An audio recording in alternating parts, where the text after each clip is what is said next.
Hi, NBJV listeners.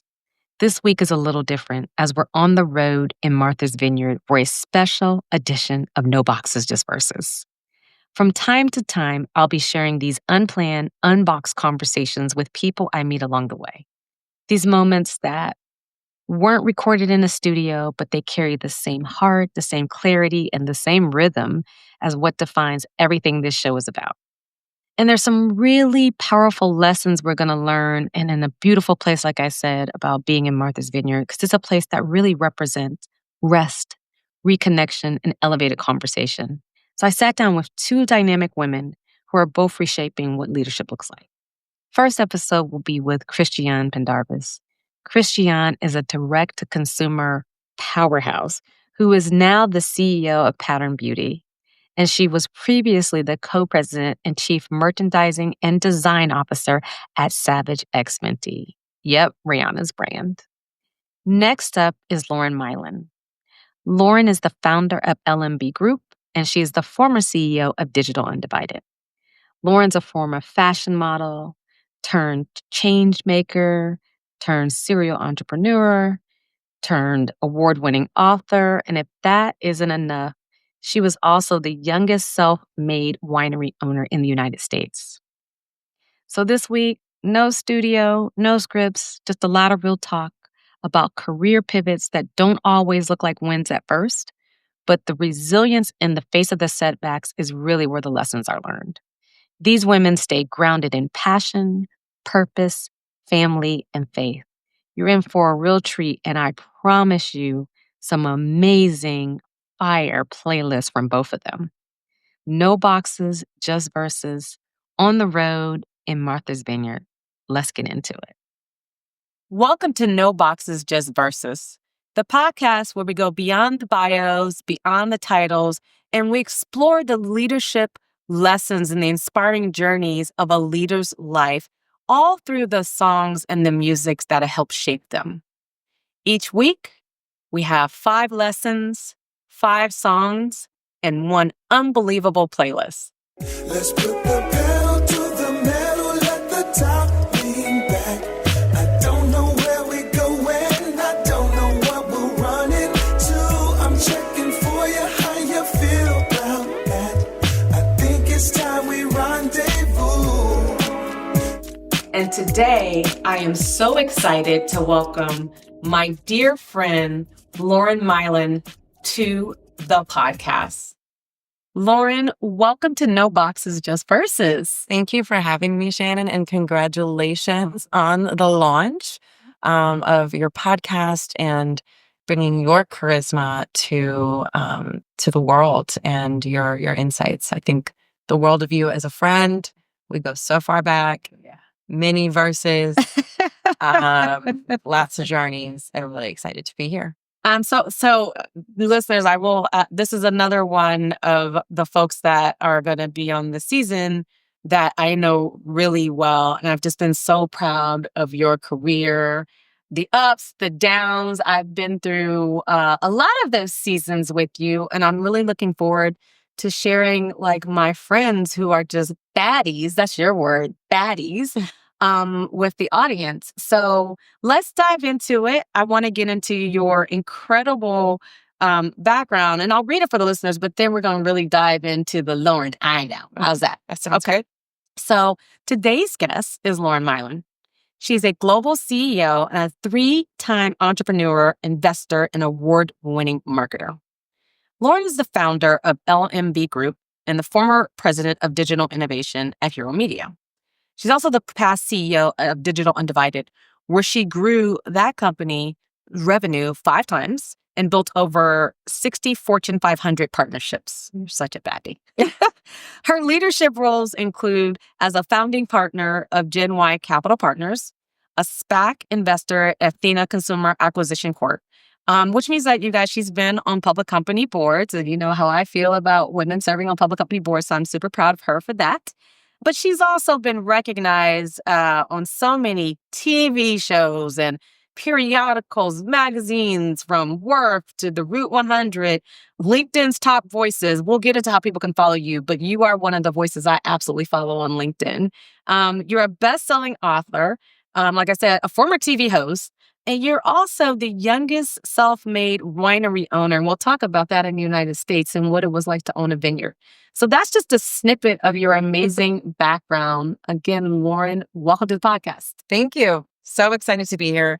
Excited to answer all your questions and to be in your hot seat. It's such an honor to be in Shannon Nash's hot seat on Shannon Nash's podcast. That's like a whole thing. That's a whole thing. That's a whole thing. It's a vibe, right? It's a vibe. Okay. It's a vibe. You're a vibe, so it's a vibe. Well, some of the stuff we can't share with the audience, but we will share a lot, I promise. I want to get into, let's go back to young Lauren, who grew up in New York City. You're a New Yorker through and through. And so let's go into your early days as you were growing up.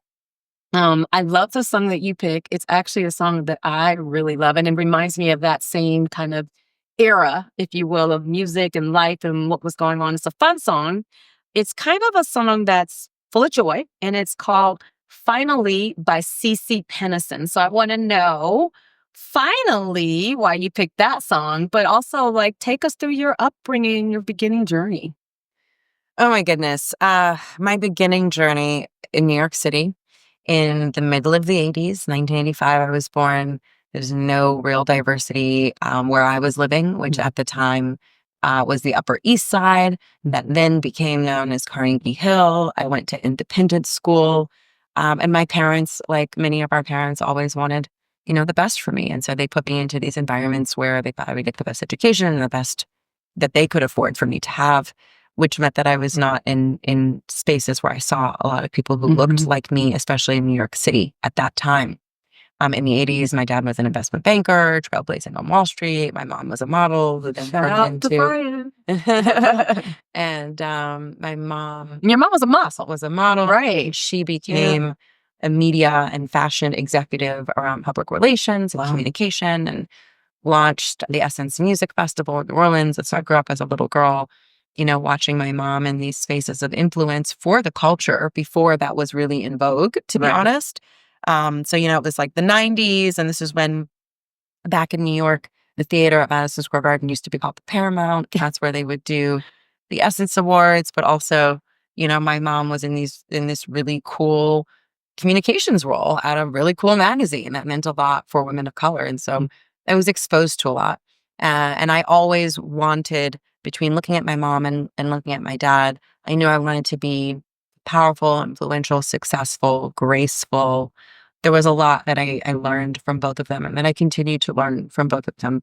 And so as a little girl, being an only child, growing up in New York City with a mom who grew up as an Air Force kid and a dad who grew up in, segregated Louisiana and made his way to Los Angeles and part of the migration of folks from Louisiana to LA back in the day. My sights for myself were always very clear. I always knew I wanted to be successful. I always knew I wanted to be in demand. Even if I think about when I was a little girl, my version of dress up was emulating what I saw. I wanted to be somewhere great, like what I saw my mom doing, or, on a red carpet, or a catalog, or a magazine cover, or just being revered in some way. I saw my dad, big important meetings, and it's just really dating it back to the 80s. But for anybody who grew up in the 80s, I don't know if they did this in the 90s, but definitely they did in the 80s. My dad used to wear galoshes on his shoes. Oh, yes. Men who had good shoes used to put these rubber galoshes on their shoes. Yes. And it sounds so silly now, but these were the small details that I remember as a little girl. It's I wanted to have shoes good enough that I had to protect them in the rain. I wanted to have a khaki colored trench coat with a belt to the ankles. I wanted to... Remember how Robin Gibbons had that in... and then you pop the collar and the whole thing. Yes. So I grew up wanting that. That was what I saw. That was what I desired. I didn't really want anything else. So going back to CeCe Peniston, and also not growing up around a lot of people of color or girls of color. I had exposure. I was a Jack and Jill kid and these sorts of things. But it was limited. And so I found a lot of my identity through music, and I found a lot of my hey girl, hey moments, because I didn't have that kind of a tribe.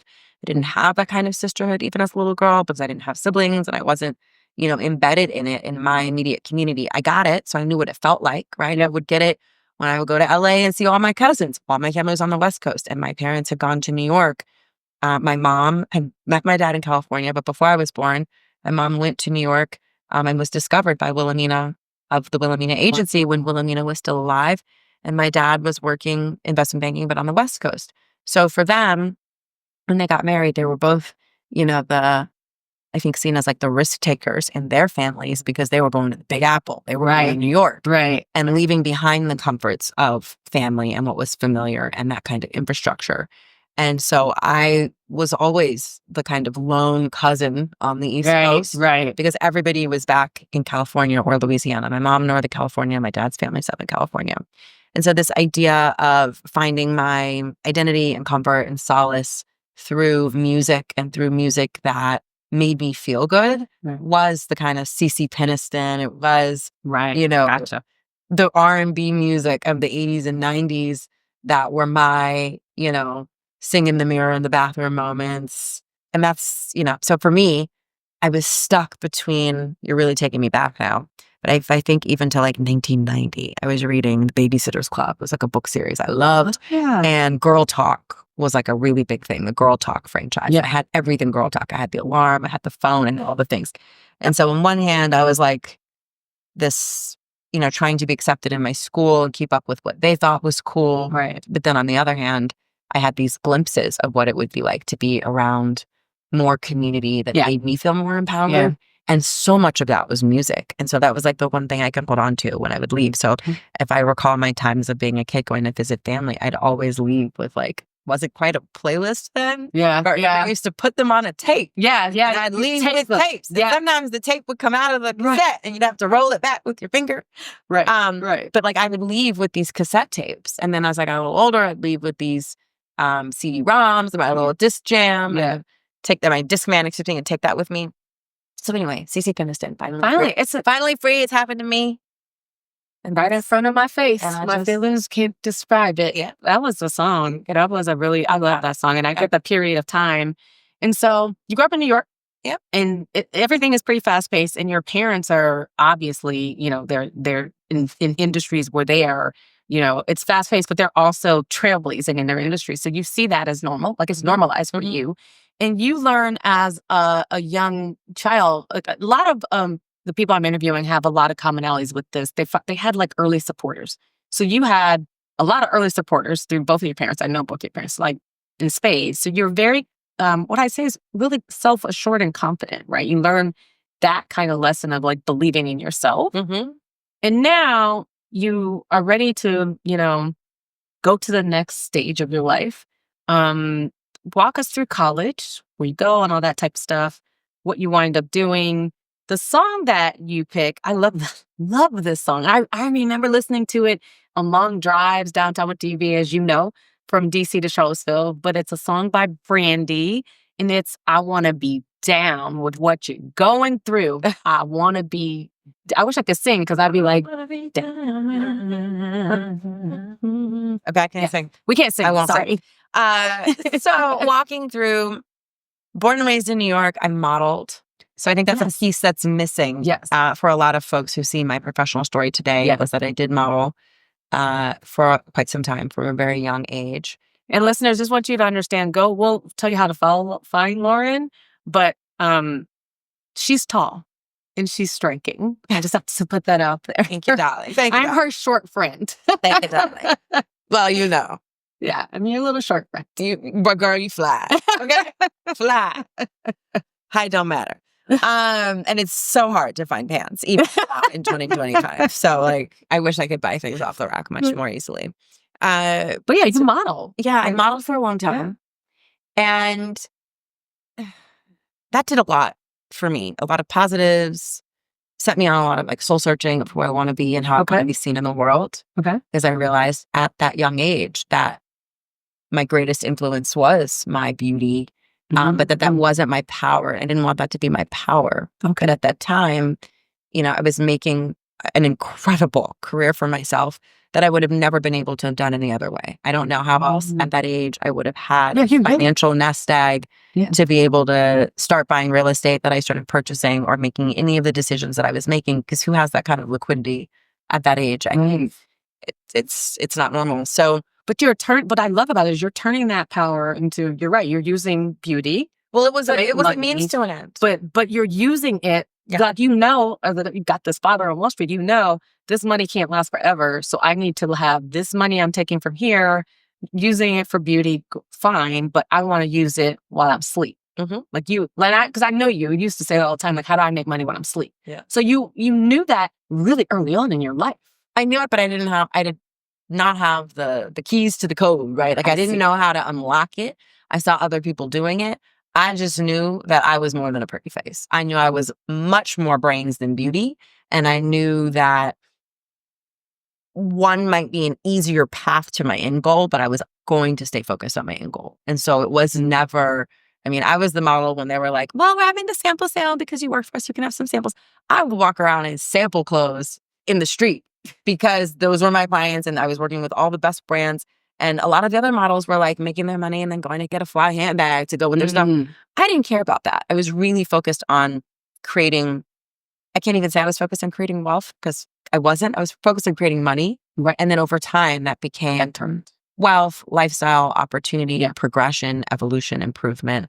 And that's been really important to me, and making sure that I am seen as a person who is capable. I remember, I think it's something I've always struggled with my entire life is how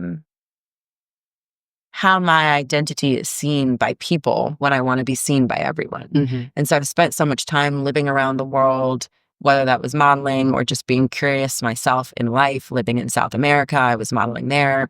I ended up living in Paris for a period of time. I spent 6 months in Dakar, West Africa as a result. After that, I wanted to be seen and appreciated for what I could bring to the table, not anything else. And so that for me was something that I became more and more comfortable. And you recall, like, I want to make money when I sleep. These are things I started seeding to people. Because I think, now we talk a lot about pivots, but at the time there was no playbook. And so going to your question of take you through school and what did I do and where did I go?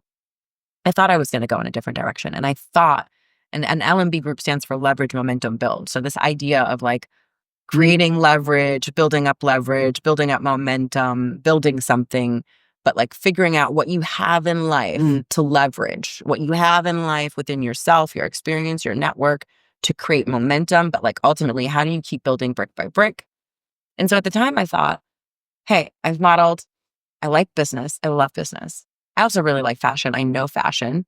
And my network was in fashion, right? That was like the easiest thing for me to start up. But also it was where I saw the greatest opportunity at the time. And at the time, the opportunity was closed for tall girls. So funny that you say this, because there was nothing for tall girls. Like at the time, Zara was your best bet for tall girls. And anything else that had a really long inseam, I had to get online. It wasn't cute, or you had to actually like catalog order it. I think back in the day, I was catalog ordering, like Delia's used to do talls for like teenagers back in the day. So it was tough. And I remember at this exact moment, because it was hard for me to find anything and everyone else was just picking up cute outfits. And I'm like, oh, I wish. I would wear long gloves to go with my jackets, like nothing. I had all this extra space at my wrist and my ankles. And so I wanted to go to FIT, I thought, to get into the fashion business. And so for me, I was like, okay, I know some people in fashion. I'm going to go to FIT. I'm going to make friends with the students who do CAD and design, and I'm going to go learn all the business stuff. So I went to our international trade and marketing program, thinking that I would learn all the business of import-export, which I did. And that I would then go partner up with someone or hire someone that I met at school that could execute on my vision.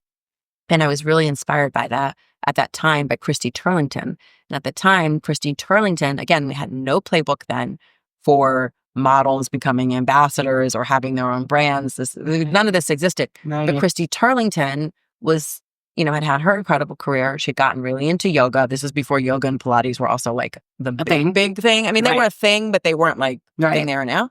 And if you recall, she started a line for Puma called Nala. And it was Nala by Christy Turlington for Puma.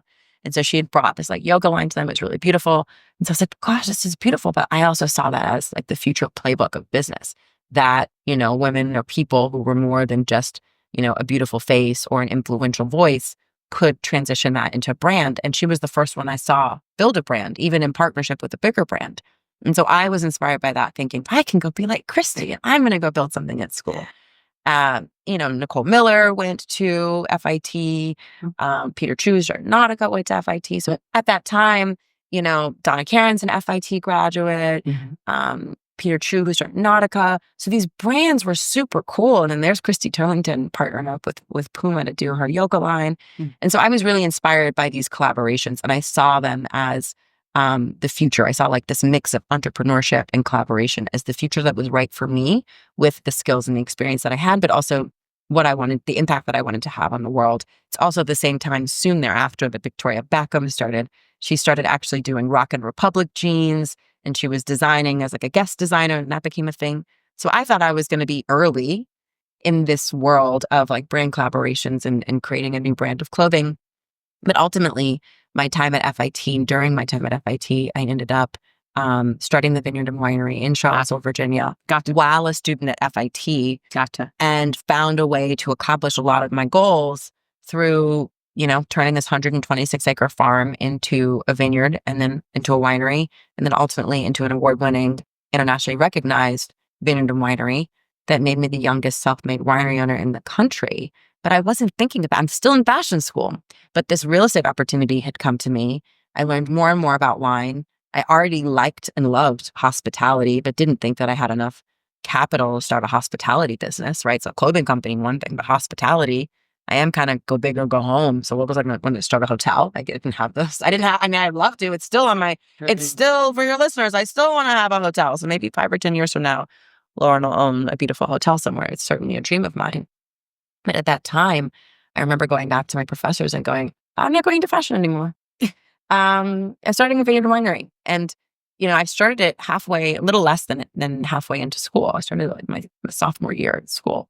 So that was really wild to see that all in action and have my school say to me, hey, where's your merchandising project? And I said, merchandising project? I'm not going into fashion. And so ultimately, it was a requirement for me to graduate. I have a degree in international trade and marketing.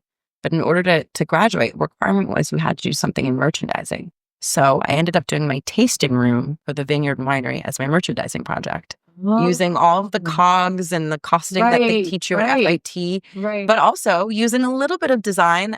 I had an FIT student help me design the Sugarleaf Vineyards uniforms. Folks used to have fleece vests. We had fleece jackets and aprons. And so that became my quote unquote merchandising project, was my tasting room and the retail component of the Vineyard and Winery, the food we would serve, the cheese boards, the charcuterie boards, the wine accessories, the corkscrews, like all the things. And so I found a way to mesh my experience of fashion school with what became my first company. And that was my time. And I wanted to be down. Going back to Brandy, I wanted to be down. I wanted to find a way to be successful. I wanted to find a way to at least begin to make my mark for something other than my looks, to be honest. And I wanted to be seen as a business person. I wanted folks to know I had a brain. I wanted people to know that I could build something from beginning to end. That meant more to me than anything, to the point that I stopped modeling to pursue school full time. Because when I first started at FIT, my modeling career was so important to me and financially important to me that I started with just 12 credits at night. And I would go 6 to 9 p.m. Monday, Tuesday, Wednesday, Thursday night, 4 days a week. That was a 1 credit class. So that got me 12 credits. And I did 1 semester like that. And I said, this is going to be a long time. Right. So I need to get to 18 credits plus.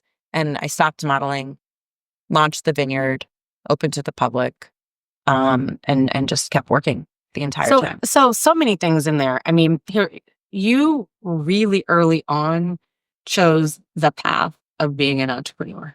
You really early on. I mean, even your modeling career was you were still entrepreneur. Like even though you were flying around and different people book you and all that, it was really about how do I make this capital to then use it to deploy here. Absolutely. So you had that mindset very, very early on. And so I actually come into your life when you start this vineyard. So we go back, we tried to figure it out. It's at least 17, 18 years, but it was the vineyard. And I was like, who is this person who's one of the youngest, or the youngest, I guess at the time, you were the youngest owner, self-made owner of a winery. Like, who is she? I'd heard a lot of things about Sugarleaf. And so what was interesting to me about that period of your life is that you really had started that just I go for broke, I'm risk taking. In tech, we talk about break shit and do it fast.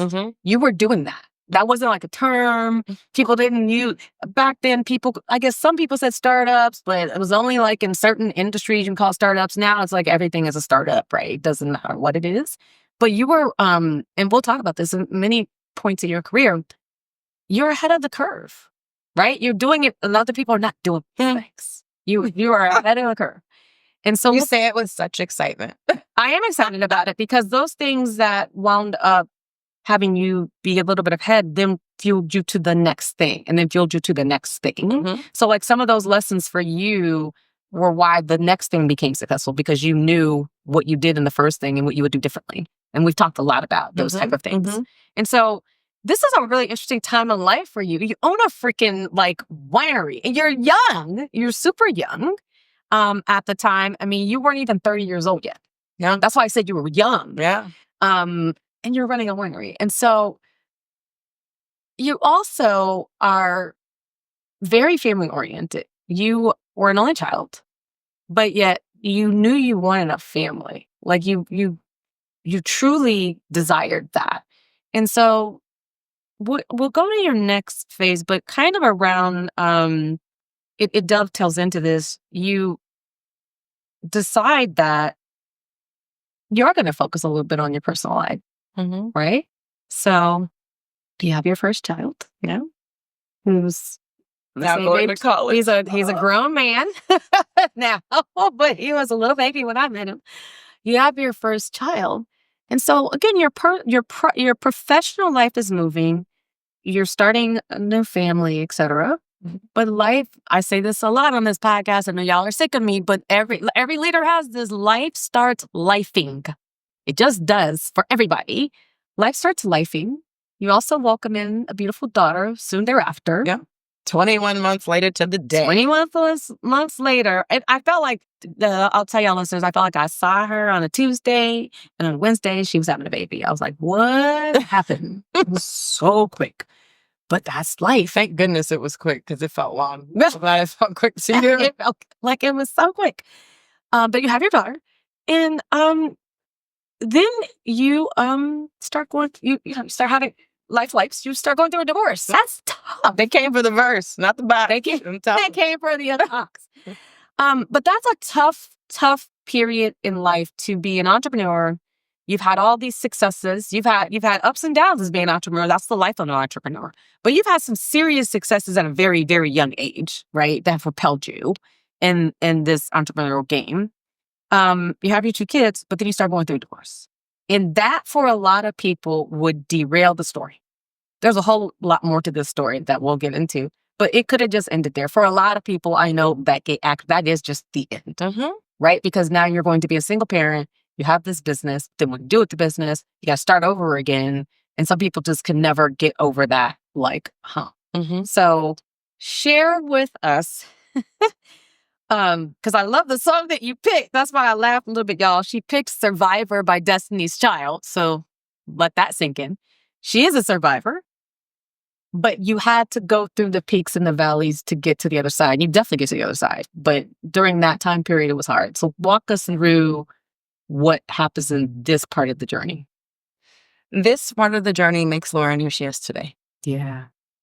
This part of the journey, this is the most painful part of the journey, even to date.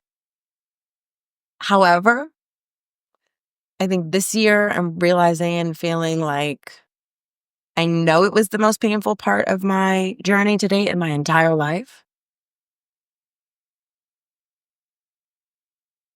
But I know it's like the pain that I needed the most in my life. And so I've had people say to me over the years that I would have never become who I am now, today, if I had still been married to him. Because I was confined, controlled, it wasn't right. There's a lot about it that wasn't right. And I couldn't see that at the time. And so I know now that life will put you in circumstances to remove things from your life that should not be there. And sometimes those things are blessings to you and you don't realize that they are blessings until later. And so one of those blessings are my children are Jaden and Chloe. And the largest part of that blessing was what was at one point painful, but had become the most beautiful silver lining, is that I ended up with my children. Like I ended up as a whole full-on single mom. And yes, I was very young. I was very young, okay? For you listeners, I was very young. Let me just roll it for you. I had gotten married at 20. I had my son at 22. I had my daughter at 24. And when she was 6 weeks old, 2009, and I am left with 2 kids under 2 getting a divorce and calling my close friends like Shannon to say, what on earth? And I wasn't ready for it. I wasn't ready to be 24 years old and have 2 kids under 2 by myself. I was not ready to run this business and have these kids on my own. Yeah. I was also a stepmom at the time, as you recall. So I was not ready to do all of those responsibilities while navigating. I was navigating everything for the first time. New mom, new wife, somewhat new stepmom, like all the things, and trying to make a business successful and realizing that I'm growing a reputation, I'm protecting a reputation. Yeah. And, the Vineyard and Winery was in a small town, right? So there was a whole small town dynamic to the big vision that Lauren had. So that was difficult too, learning how to navigate these situations that happen to people in life. But you don't know at 24 how on earth to navigate that. Yeah. Even though I was very mature and all these things, it was hard, very, very hard. But I ended up with sole custody of my kids. And that was the most beautiful and incredible part of the journey, because I've been able to keep the plan that I had for them in place, regardless of what else transpired. And I also got to prove to myself how strong I was. And I never knew how strong I was. I never knew how capable I was. And yet and still, I still don't wish what happened on me on anyone to discover their own divine strength and abilities. But it did. It showed me that I can replace an income in a household. It showed me that the traditional version of success that I thought I wanted or needed could look different, that it would look different, whether I wanted it to or not. And I was going to have to learn to like it. Yeah. So I could, it's like your choice. You want to like it or you want to resist it. And I leaned into it. And the more I leaned into it, I think the more I felt very comfortable and confident in doing so. And the more I actually got confidence from seeing my kids be so well adjusted with a single mom, right? Like they never really walked around, feeling as though they had like half a parent. I used to always tell them that they had a super parent because they had 2 in 1. I was like, how cool is that? Not like you only get half. And that was interesting. But yeah, it's been life. Well, here's the thing. I mean, and this is called no boxes, just versus. I mean, you had. And we all do. We all have these pathways that we've made for ourselves. And then when the pathways somehow get obstructed, for some people, they can't like go around or detour. It's like, it's failure because it's not like exactly the box you had for yourself or others had for you. Mm-hmm. You had to redefine your box. And you actually wound up having a book that was called The Path Redefined. Yeah. And it's really about that. You had to redefine, like no more boxes. You had to just redefine your pathway. And I totally agree that the Lauren that I met, and you guys, when I met her, we were speaking on a panel at the University of Virginia. And I forget what we were talking about. I just know that we were on the panel. We became fast friends. I had no clue how young you were. Because you do present as an old soul. I actually thought we were a lot closer in age. And when I finally found out how much older I was I was like we look the exact same age, so nobody's gonna know. I was like, what? How in the world? But I saw you. Look, I think you were always a very just mature kid. I didn't know you as a kid, but you seemed to present that way. You certainly were as a young adult. And I think that, you are right. You wouldn't be sitting here with me today had you not had those experiences, because you learned a lot about resilience. And for sure, during that time period, you learned a lot about who is Lauren is and what is important to Lauren, not other people. I remember you talking about that a lot, especially when you were working on the book, The Path Redefined. Mm-hmm. It really was about what's important to Lauren and how does Lauren come up with her own leadership that's authentic to her. I remember even going on a nursery school interview for Jaden, and there's 2 seats in the admissions office, and the director of admissions, and they say, well, if you had a husband, he'd sit there. I was like, wow. Like you couldn't afford to pay for this like your own, not the place for us. And not the place for you, because they're looking at you like, where's your husband? You don't have one of those? Why are you? But all of those situations just made me feel like I created a laundry list of what I had to do to prove people wrong, or what I wanted to accomplish to be able to set the tone for what could be our new normal. And so even now, showing up with the kids and seeing how they've become young adults and what they enjoy doing, and how life ends up, and we end up in situations in life that feel so tumultuous, that feel so difficult, that feel so harrowing, that we think we're never going to find our way out of it. And even now here, this trip is, it's a tradition for us, which also means that it's a point in time that we can look back on and say, wow, I remember last year. Wow, I remember last year. And every year it's gotten better and better and better and better and better. But you don't always know that. And you have to have, it has ignited my faith in life, and in myself and in career in a way I never knew I had. So many people will often say like, it'll all be okay. And you can't bank on that, because, nice encouragement is nice encouragement, but you have to actually execute on it, or something has to happen. And I probably in the last 5 years have finally realized my own superpowers, and finally realized the outcomes that I can create in life if I work hard enough, if I am strategic enough, if I put in enough effort. And sometimes we don't want to put in all the effort because we're hurt, or because we're sad, or because things feel heavy or unsure. But I have trained myself in life over the last 15, 20 years, because of all the things I've been through, good and bad, as you say, highs and lows, then you have to have a routine of pushing. And you have to have a routine of trying, of being persistent, of not giving up. That has to be your life's routine, especially if you're an entrepreneur. Yeah. Because nobody's going to bring it to you. The paychecks just don't show up. Nothing's on like auto deposit to yourself. Right. And so you have to find that resourcefulness. And for me, all of what I've gone through in life has really shown me what faith is in action. Yeah. And people have talked about it for a long time, but just to know that I've been through this enough, even now, things are a little uncertain, but I'm like, it's going to be all right. I don't know what the answer is, but it's going to be okay. And that is a really empowering place to be. It's a important place to be, so that you can have, your right decision calculus for what fear and risk look like in your life, depending on the outcomes that you want to be able to achieve. And so I spent most of the time you've known me, it's been an active iteration of my decision calculus in life, for the life I know I want to have for myself, for Jaden, for Chloe, for my entire family, my husband, my parents, my extended family. And I just have the faith that it's going to continue to work out, because I've wasted a lot of time. And so when you redirect your worry, your troubles, the things that keep you up at night, when you redirect that energy into focus and calm, and you really have a very clear idea of where you want to be in the future, you can keep your strategy going, and you can have a strategic routine that helps you keep your rhythm.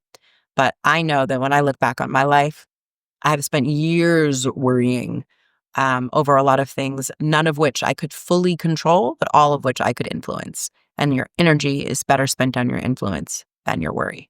So, Lauren, this is a perfect segue into the kind of next song, the next part of your life. It's I'm Every Woman. And okay, listeners, we have an ongoing back and forth, a little bit of rivalry on this one. So I'm Every Woman, Shaka Khan or Whitney Houston? Whitney Houston. Okay, it's Shaka Khan. It's Shaka Khan, you guys. It's not Whitney Houston. I love Whitney, but it's the Shaka Khan version. But tell us why it's the Whitney version for you. The Whitney version for me, I love me some Whitney Houston. First of all, I used to try to hit her high notes many times in the mirror as a little girl, never quite could do it. But also when I was a little girl, I went to the New Hope Baptist Church in Newark, New Jersey. And that is actually the church that Whitney grew up going to. And her mom, Sissy, was the choir director.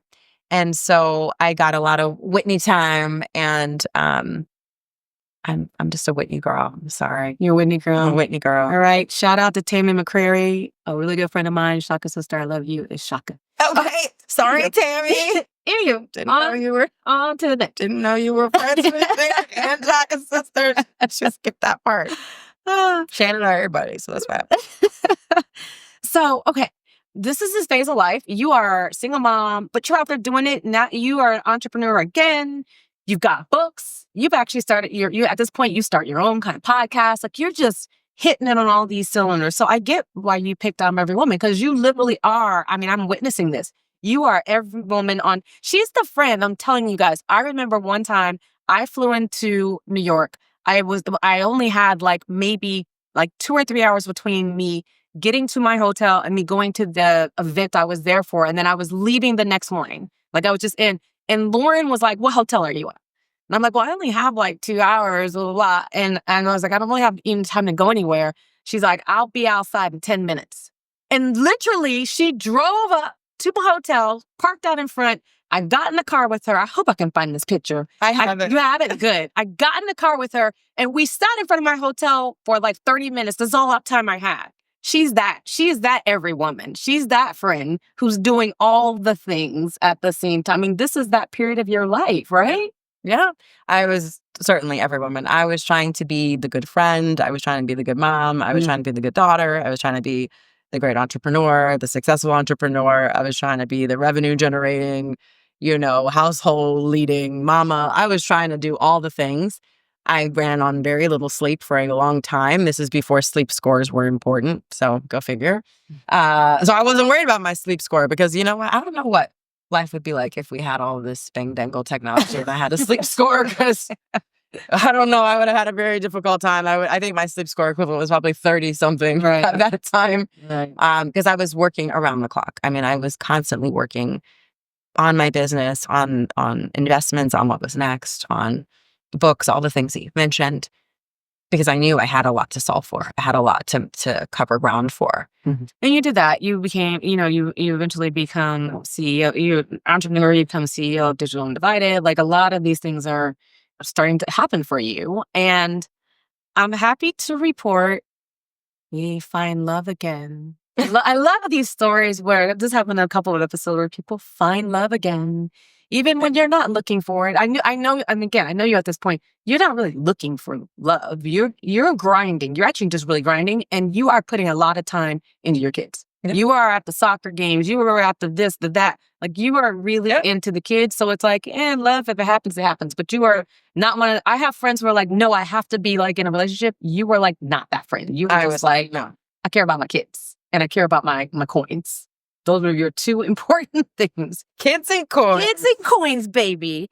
You wind up finding your husband now. Hi, Robert. You wind up finding Robert. So take us through Personal Life is Lifing, the song you picked for this stage of your life. And let's share where you are today, your family, but also professionally. You have a book coming out, what you're doing. Let's share that part. You picked a song called, and I didn't know this one, but I'll be listening to it. It's Un Dia by J Balvin, Dua Lipa, Bad Bunny, and Tiny? Sorry. Tiny, my bad. I said it wrong. Tiny. So yes, I find love again. Certainly was not looking for it. I really wasn't looking for it. If your listeners want a little kiki, I was not looking for it that I met Robert at the gym. No makeup, which I don't wear makeup to the gym. I know some people do. And that day in particular, I was on my strategic routine, right? You got to set your routine. So my routine had been go to the gym in the morning before the kids are up, come back, wake them up, get them ready for school. I had a nanny living with me, so I could do that. So she was still asleep. They were still asleep. So I could take care of myself. The time I came back in, it was time for them to get up, get going. I took them to school, started my day. And I went into the gym that day, and it was one of those oh, do I go to the gym today or not? And so I just had to make it to the gym that day. And so that meant that I met my future husband with no makeup, mismatched socks. I mean, it was a mess. I had on I think one Adidas, one Nike sock or something. But it was one of those days where it was, dark because it's 5:30 in the morning in New York. So I socks, they're, folded two into one ball. was like, oh, I don't even care. It's the wrong song. I just got to get to the gym. So I was just proud of myself to be at the gym that day. And then I met him and I was like, remember he's flirting with me. He's like, if you like what I look like right now with these mismatched socks and no makeup, you'll love what I look like when I clean up. And so we met. He lived 2 blocks away and we started dating like soon thereafter. Yeah. It was quick. I remember you. Yeah. I mean, I think when you've had that much time go by, you know exactly what you want. Yeah. You know exactly what you're looking for. Yeah. Even if you're not looking for it, right? So if it presents itself to you, then you're like, wow, this feels right. And that was 9 years ago. I know. It was really crazy. Yeah. So, and then the Un Dia song, to think about how life has evolved has been really beautiful. I've always wanted to live abroad as an adult with my kids in general. It's just been a dream. It's been a big, lofty dream on the vision board. And in COVID, we had this vacation to Puerto Rico. We went, we loved it. We've been going to Puerto Rico for years. Kids speak Spanish. I speak Spanish. My husband's now learning.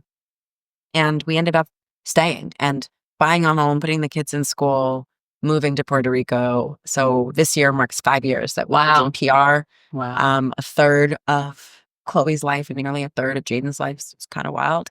And Un Dia is a song, a Spanish song that we love, that we play a lot. Chloe and I play in the car. It is upbeat. It is fun. It gives you love and nostalgia and great energy. And one thing I love to do always is take my kids to school and do the pickups, but especially our rides in the morning. And so Un Dia is a song that we play. It gives us good vibes, good energy. We put the sunroof open and make our way to school. But it's also very reflective, I think, of where we are, where I am in life right now. It's like one day. Like I feel like I'm living the life that I said, maybe one day. And it's like, now today is that day. And so Un Dia is a song that puts me in, I want to play it when I leave. It puts me in such a good mood all the time. But it's hard to not be in a good mood in Puerto Rico, by the way. Sun is shining. People are nice. Got the water. Yeah. Good vibes. Well, listen, Lauren, we could talk all day. We know each other very well. But let's, look, I want to focus next on what you're working on next. Yeah. How our listeners can follow and support you. And then on No Boxes, Just Verses, we are about joy. So I ask everybody to give that one song that if you were just walking down the streets, we're in beautiful Martha's Vineyard right now, and somebody drove by in a car, because this happens all the time in Martha's Vineyard when you're walking, and they're blaring something on the radio or in their car, and that song played. What song would that be that would just make you smile? You get joy. You might start bopping because the song is making you sway. What would that be? Free Mind by Tim's. Love that song. Oh, that song is nice. Love that song. I also love Tadao by Musego. Oh, okay. Yeah. Okay. Those are both joyful songs. Yeah, I like that. They're a little different. A good melody, a little different. I'm also really into Afro beats these days. Yeah, sound has the power to transform us. And it does. I'm married to an executive health and performance coach, so he cares a lot about our environment and how we perform in life and career and how we feel every day and like what our equilibrium is and our circadian rhythm. So we play a lot of music at home. So scent and smell is very important to me. It sets my mood. Sets my environment. So we curate scent and smell at home. So we have our playlist of like our music that just keeps you in a constant good mood, right? So I love that. Yeah, when the sun is shining and the music is vibing, it's hard to. I feel like I'm on tropical vacation in Puerto Rico. I guess I have to come visit you. I'm waiting. I know you are. I know you are. I'm waiting. I know you are. How can our guests find you and promote you? Talk about the book. Yes. Okay. Well, I'm on social media everywhere at Lauren Maillian. On all channels, platforms. The Path Redefined, my best-selling book. 11 years ago, I wrote this book. I look like a different version of Lauren. This is actually the galley, so you'll see it's marked as a galley. But I wrote The Path Redefined 11 years ago to date. And wow. 11 years ago, we weren't redefining our paths. The subtitle of the book, very intentionally, is Getting to the Top on Your Own Terms. I've always wanted to and believed that I could change my circumstance and get to the top on my own terms. And I've had a lot of friends and colleagues that have said to me over the last couple of years, hey, everybody's talking about getting to the top on their own terms and doing it their way. And on, this idea of on your own terms and redefinition of your path of success of life has become, I think, a mantra for a lot of us. And So I had a lot of friends and colleagues say, you need to refresh that book because you keep redefining your path. That's You true. keep redefined it, then you've done it again and again and again and again and again. And that is why I say have faith, because you can redefine your path again and again and again and again. It's not a one and done, right? Life is about our own evolution, and we have to treat it as important as anything else or any other asset in our life that is meaningful. And so the Path Redefined is coming back September 23rd, new edition, 50 new pages, 11 years of updates, of my own updates and my story of how I've been able to apply those lessons of the Path Redefined to my life, my career, my family, my infrastructure, to keep getting to the next level, the next level, the next level, and I'm really excited. I'm really excited because women then didn't have this.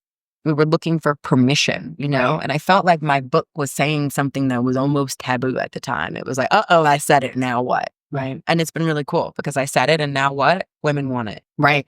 And we want to redefine our path. We want to get to the top on our own terms. And we know that it's possible.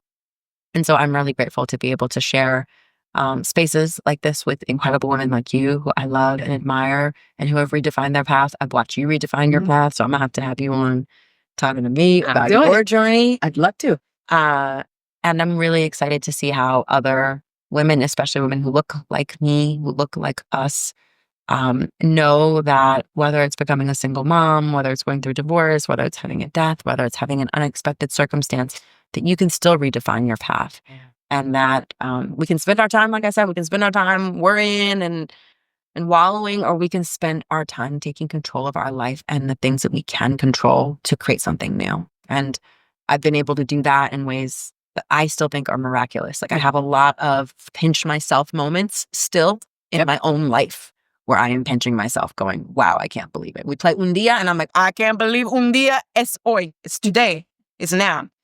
So, life is about pushing. I mean, that's the ultimate leadership lesson that you're sharing with our leaders. It is the path redefined. Mm-hmm. And it is really to keep on pushing. And your playlist is a testament of lots of pivots and redefining. And it's got all kinds of different time periods and genres, and I'm really here for it. Lauren, thank you, my friend, so much for sharing this time with us. Thank you. My playlist says I'm an old soul. That's what you are. That's what the playlist says, okay?